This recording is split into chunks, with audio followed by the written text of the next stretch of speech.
Subscribe to the MZ TV and watch more videos. یو ملګری راغلی وغه دا تپوس کو چې یاره مثال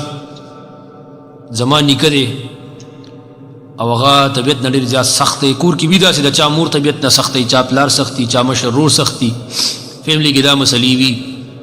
د مینې محبت دپاره ما ته صدا مخایا نو ګوره اسلام خو ټول دې دپاره څه وظیفه مونږ ته وښیو اسلام خو ټول مینه محبت دی د رور سره د خور سره د پلار سره د ترور سره د مور سره د ښځې سره خپلې ښځې سره دا ټول مینه محبت دی نو دا وظایف چې اکثر کې مې دا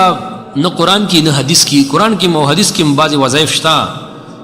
خو دا کمې وظیفې چې موږ روغ کې د کینسر دپاره وظیفه و هیپیټایټس بي دپاره وظیفه و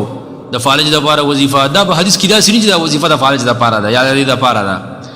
اصل کې دا کلمات ډېر زیات قیمتي وي نو علما دې له نوم ورکړي دا وظیفه دې دپاره ده نو د خلکو یقین په هغې باندې جوړ شي بیا هم یقین د الله په ذات باندې ساتي خو به د حدیث او د قرآن دغه الفاظ په دې کې صرف برکتي نو موږ د خپل استاد صاحب نه یو وظیفه اورېدلې وه هغوی به فرمایله چې د سورې مریم یو آیت دی ان الذین آمنوا وعملوا الصالحات سیجعل لهم الرحمن ودا سورہ مریم کې دا آیت ته اخر کې دی سورہ مریم کې ان الذين امنوا وعملوا الصالحات سيجعل لهم الرحمن ودا دا آیت مبارک وایي نو دا د حدیث ثابت نه ده خدا وظیفه خو تجربه ده وای دا به داسې کار وکړي چې سحر به پاسي او سر سنت به وکړي چې سنت دی وکړو نو فرض به لا نه کړي لږ وختي پاسه وختي سنتو که جمع د ټیم وي نو کینه 300 ځل دا وظیفه ووایا 300 ځل دا آیت مبارک د قرآن چې 300 ځل دې دا وویلو نو بیا په څه باندې دم کا په چینو باندې او اوبو باندې یا هر څه باندې چې کې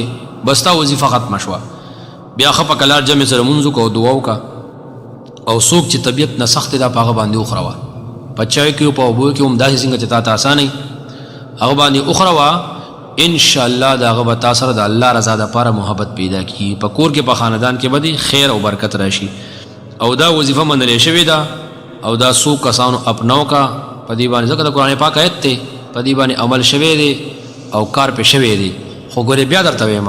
دا څه په حدیث کې نه ده چې سار مونږ تېر وخت ویلی شي خدای یو طریقه د علماو چې خلک یې که چا اپناو که ښه خبره ده که چا اپناو نه کړو په دقه طریقه کول دا ضروري نه دي